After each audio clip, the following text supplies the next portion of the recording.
Wednesday, December 14th, and we are back in studio with your coffee break on the HAN network. I'm Kate Czaplinski with the latest local news, and of course, it's been a messy morning with school cancellations and delays. Frank Renita will have your latest forecast later in the show and a Nutmeg Sports update.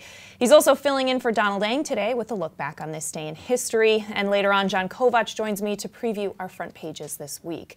But first, on to today's news.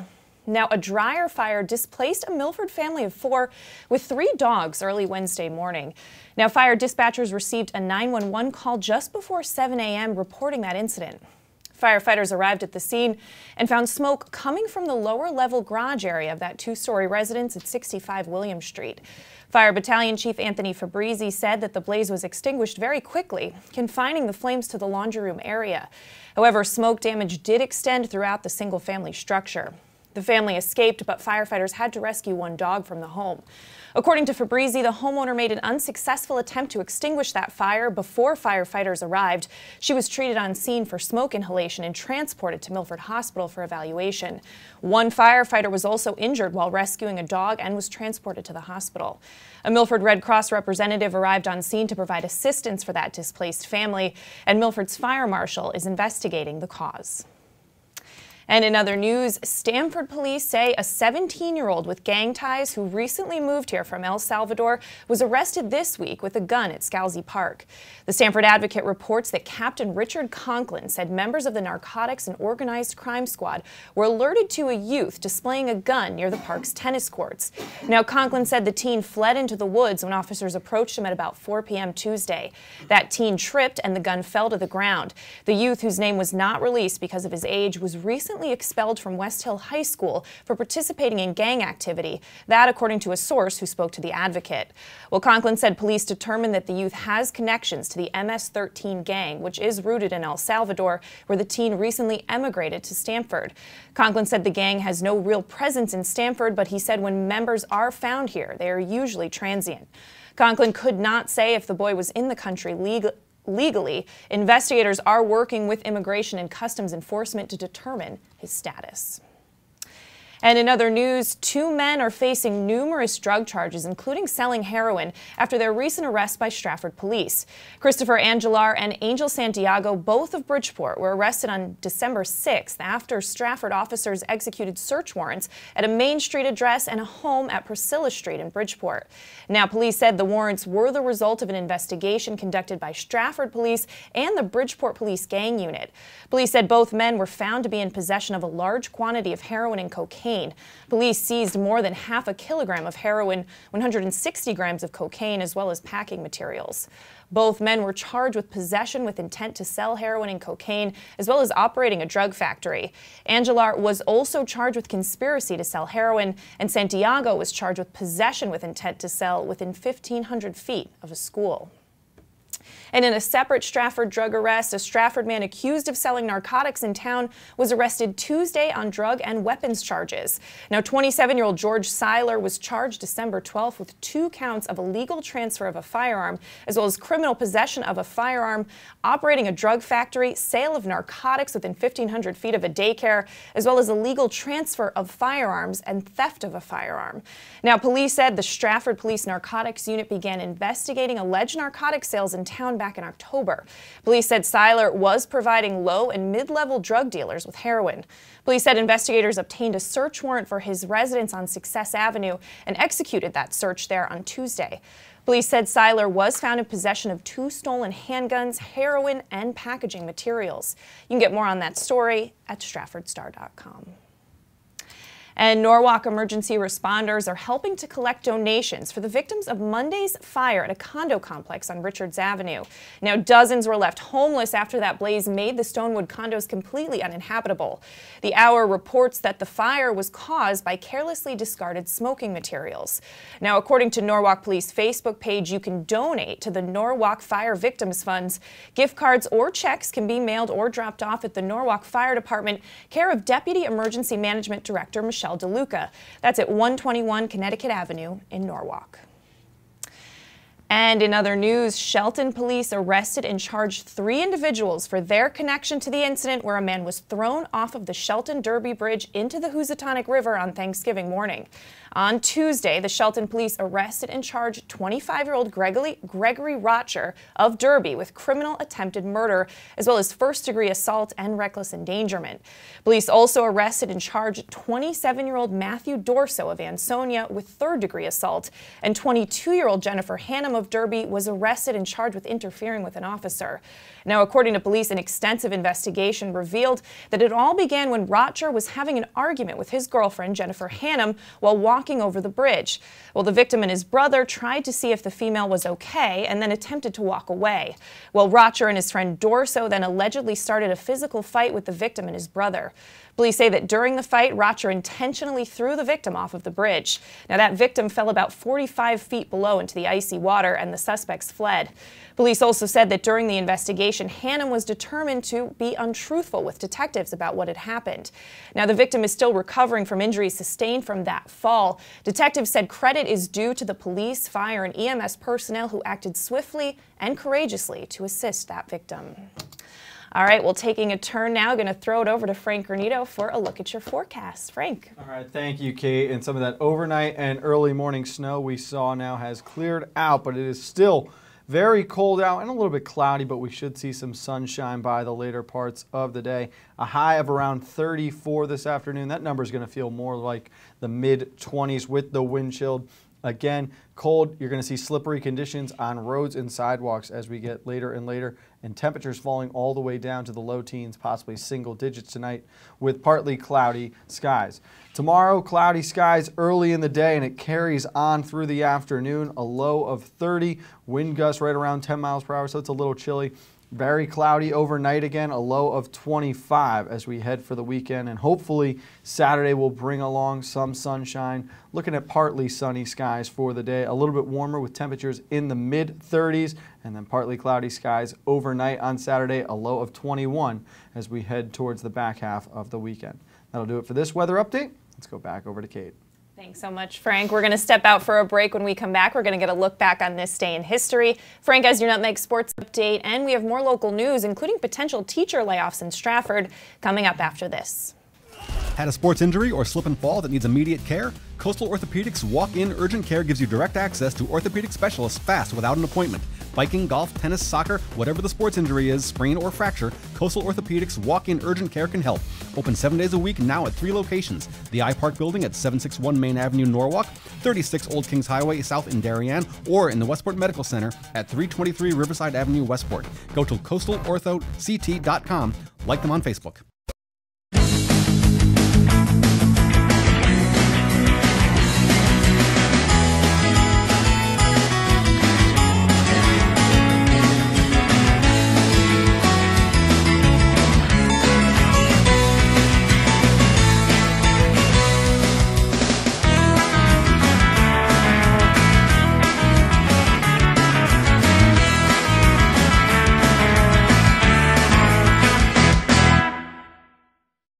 New Canaan Foreign Car. Yes, New Canaan Foreign Car has been servicing all makes of foreign cars for over 50 years. We also buy, sell, and consign cars too.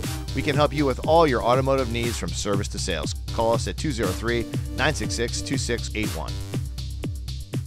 At Portofino Restaurant and Wine Bar in Bethel, fresh and simple food is our concept.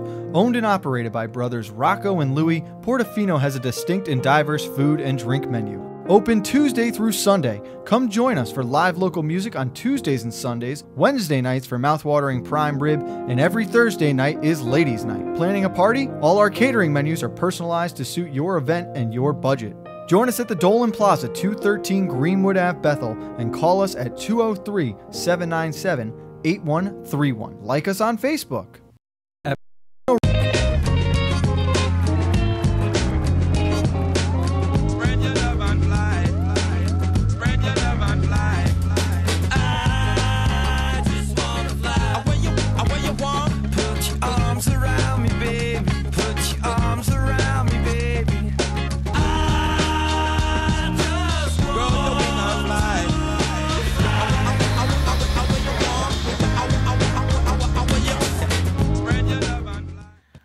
welcome back to this December 14th edition of your Coffee Break on the HAN Network. I'm Kate Czaplinski, and we're going to throw it over to Frank Granito, who has Donald Ang's look back on this day in history. Frank. All right, thank you, Kate. And if you've been out on this snowy morning, you've seen the flags at half-staff. We will get to that in a moment. But first, though, let's go to 1900 and German physicist Max Planck, who publishes his study on the effect of radiation on matter. In it, he postulates that energy is actually made up of tiny particles that he calls quantum. It is the birth of quantum physics, now called quantum mechanics, which, combined with Einstein's theory of relativity, form the basis of modern physics. 1909, workers placed the last of the 3.2 million 10-pound bricks that form the racing surface at the Indianapolis Motor Speedway. The track had opened the previous year with a tar and gravel racing surface which had shredded the tires and injured the drivers of every entrant in the inaugural race. The Speedway would keep its brick track for 50 years.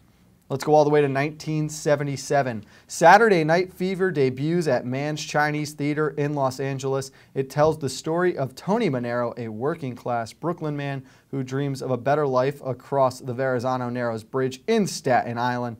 The movie would make a superstar out of 23-year-old John Travolta, which is remarkable because his character is petty, vain, selfish, profane, violent, and a sexual predator. But he sure had the moves. The movie soundtrack launched 4 #1 pop hits. Now we go all the way to 2012, and on a more somber note, a day of remembrance, especially in Connecticut, as we remember the 26 innocent lives lost in the Sandy Hook massacre. It was just after 9:30 a.m. when 20-year-old Adam Lanza shot through the plate glass window next to the locked front doors to enter Sandy Hook Elementary School in Newtown. He proceeded to shoot and kill 20 first-grade students and 6 school staff before shooting himself as police closed in. Lanza also murdered his mother earlier in the day. Flags across the state are at half-staff today in memory of the lives tragically cut short. That will do it for this look back in history for December 14th. Let's go back over to Kate. All right, thanks so much, Frank. Well, in other local news, Trumbull police have made an arrest in a 2016 crash that took the life of a 58-year-old local man. According to reports, Richard Abriola was riding a scooter on Madison Avenue December 18th when he was struck by a vehicle driven by 40-year-old Rafi Altan of Walnut Avenue. Now, Altan had stopped at the intersection of Madison and Walnut, then proceeded into the intersection where he collided with Abriola. Well, following an investigation, police obtained a warrant charging Altan with negligent homicide with the vehicle and failure to obey a stop sign. He turned himself in December 7th at about 8 p.m. His court date was set for December 18th. And the Stratford School Superintendent says at least 40 Stratford teachers will lose their jobs after a teachers' union declined a request from the Board of Education to take unpaid furlough days. Superintendent Janet Robinson announced on Tuesday that the layoffs will happen after the Stratford Education Association voted against a plan to have teachers take 2 unpaid days off between January and June. Now, Robinson released a YouTube video to the public this week saying the district needs the money after the town sustained losses in state funding, including $2.89 million reduction in state education cost-sharing dollars. Well, Robinson said the furloughs would result in the schools being closed for 2 days, saving about $350,000 per day, including transportation. Well, Michael Fiorello, president of the Stratford Education Association, said Tuesday evening that the furlough day plan is not the right way to go. He said, in part, Stratford Education Association members want to be part of the solution, but hold steadfast against any cuts that affect the classroom and jeopardize our students' futures. There's a lot more on that story at StratfordStar.com. And the Darien Police Department announced a partnership with Nextdoor, a private social network for neighborhoods to improve citywide and neighbor-to-neighbor communications. Now, with Nextdoor, Darien residents can create private neighborhood websites to share information, including neighborhood public safety issues, community events, activities, as well as local services and lost pets. While the police department will be able to post information as well and emergency notifications to Nextdoor neighborhoods within the city. Now, Lieutenant Jeremiah Marin said, "We have always invested in innovative ways to increase safety for our residents." He said, "With Nextdoor, we can help empower neighbors to keep their communities safe and give them the ability to collaborate on virtual neighborhood watch efforts." More than 20 Darien neighborhoods are already connected on Nextdoor. It is free for residents and the police department, but you can get more at DarienTimes.com. And if you visited any of our HAN network sites recently, you've noticed a countdown to today's FCC vote on its plan to kill net neutrality. Now, the FCC is about to vote to end net neutrality, breaking what many see as the fundamental principle of open internet. And we've been linking our viewers and readers to battleforthenet.com, where you can contact Congress to share your opinions on that vote. Well, as a media company, HAN Network will be paying close attention to the vote. Again, you can get more information at battleforthenet.com. All right, let's throw it back over to Frank Granito for your Nutmeg Sports Update. Frank. All right, thank you very much, Kate. First of all, we want to offer congratulations. Darien, St. Joe's, they were FCIAC schools taking home state titles in football last weekend. 2 of the 4 classes going to the FCIAC. Really great job there. Of course, we want to thank all of the schools who participated in the HAN Network's Winter Sports Tour. A lot of fun catching up with all the captains, and now we are ready to go as the winter season is officially underway. Let's look at some of the action from yesterday afternoon. Girls basketball was in action. Brian McMahon, a win over Darien, 46-38. Trumbull, playing out of conference, takes down Hamden 52-35.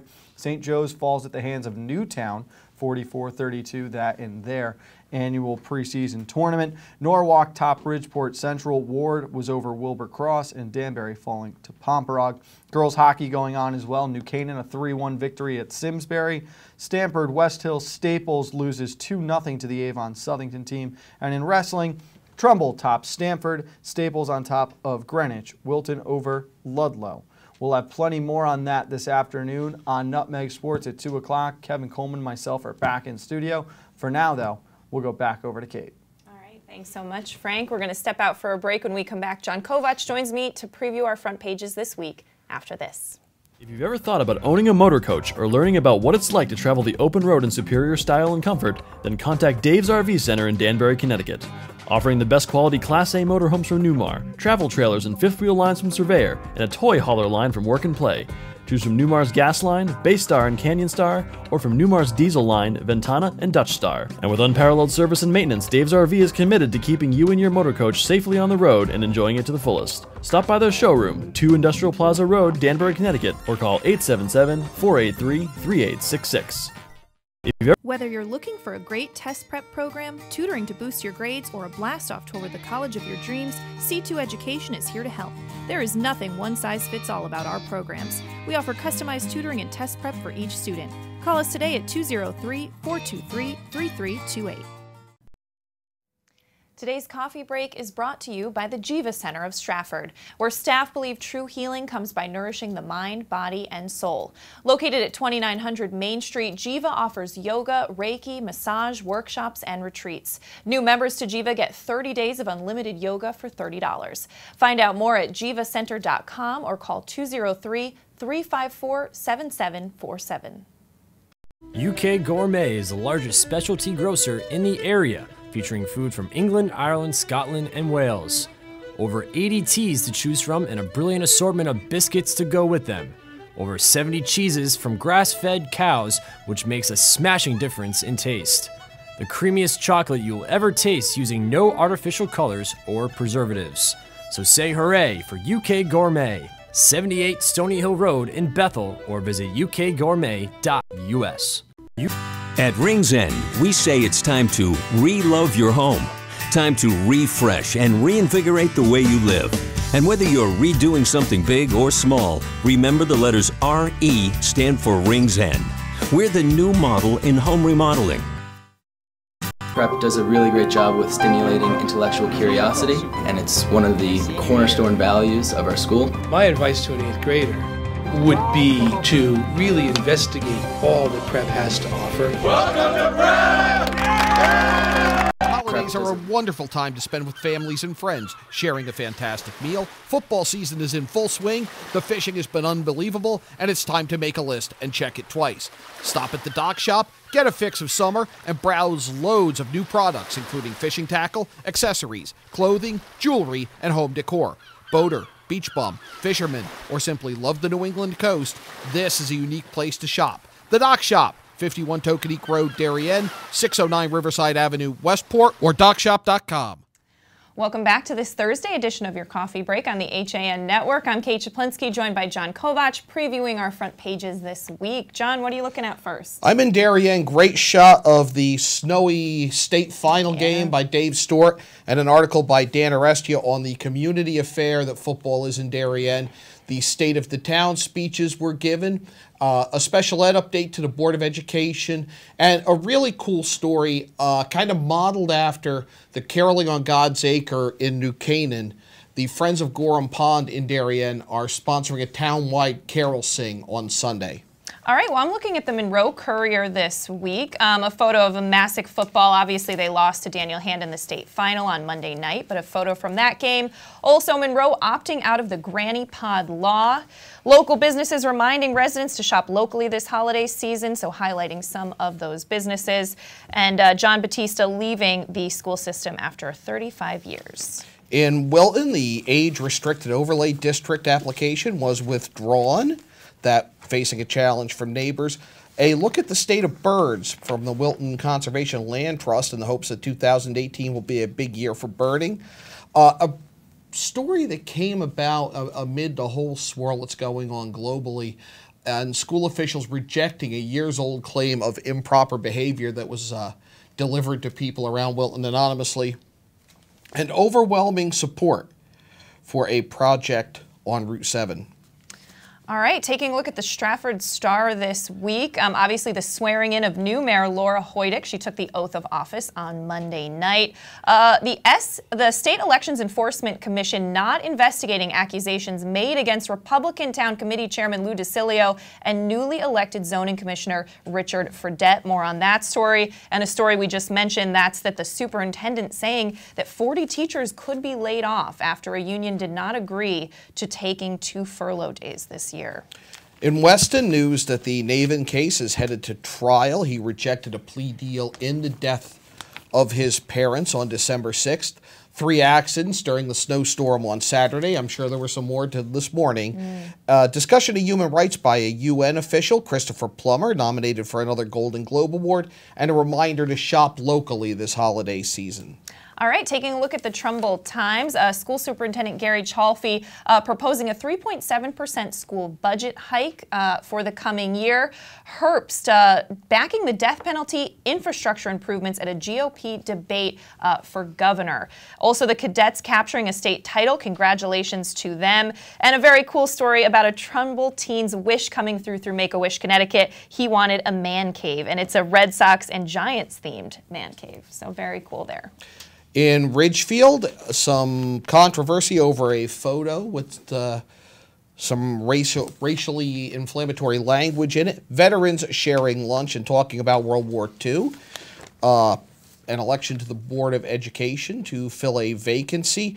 And the Community Emergency Response Team, they're seeking drone pilots, which you could see would certainly be helpful in a search situation or something like that. Yeah. All right, well, taking a look at the Reading pilot this week, First Selectman Julia Pemberton being asked to stop publicly discussing the police chief's employment status. Now, he was put on administrative leave pending the outcome of an investigation, and he's demanding the First Selectman stop discussing his employment status in public. Interesting story there. A nice photo by Brian Hayfley of Reading's holiday tree lighting. Also as well, Joe Barlow High School chemistry and biology teacher Catherine Chang selected as the Region 9 Teacher of the Year, and the town finalizing its Long Ridge Road realignment. The Easton Courier are also covering the Navin case, which now headed to trial. The selectmen in Easton asked about their feelings about Roy Moore, who came up short in his run for Senate in Alabama on Tuesday. Beautiful Christmas card-like photos of the first snowfall, discussion of tax relief and the Park and Rec Fund, and a discussion about vaccines that has some people questioning them, another topic that's been of global debate. All right, taking a look at the Milford Mirror this week. A city-owned marina will get a makeover with a state grant. There'll be a decking replacement and some cosmetic upgrades planned there. Also, a brewery drawing some support and a lot of angst. There is a proposed microbrewery with a pub, and that is for 100 Raton Drive. More on that in the Milford Mirror this week. And the planning and zoning compromising on affordable units in a Grillo plan to avoid going to court. Arrests made in Shelton in an incident in which a man was thrown off the Derby-Shelton Bridge the night before Thanksgiving. D'Addario Nissan donating a car to a family in need. A Shelton family turns their house into the airplane house. Pretty cool Christmas light display there.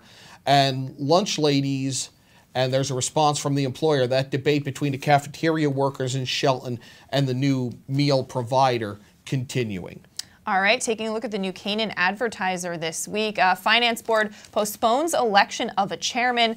Also, the town's Playhouse movie theater visits and revenues in a steady decline there. And of course, a beautiful photo of some of the snowfall on Sunday, as well as vintage fire truck bringing Santa to town. So more on that in the New Canaan Advertiser. In our arts and leisure, the conscious cook, Robin Glowa, talks about cooking a peaceful holiday, and a Reading artist explores just what it means to be an icon. All right, now moving on from front pages, John, you're back with Yankee Fisherman today. Yankee Fisherman today. We are going to catch up with New Jersey's Fly Angler of the Year.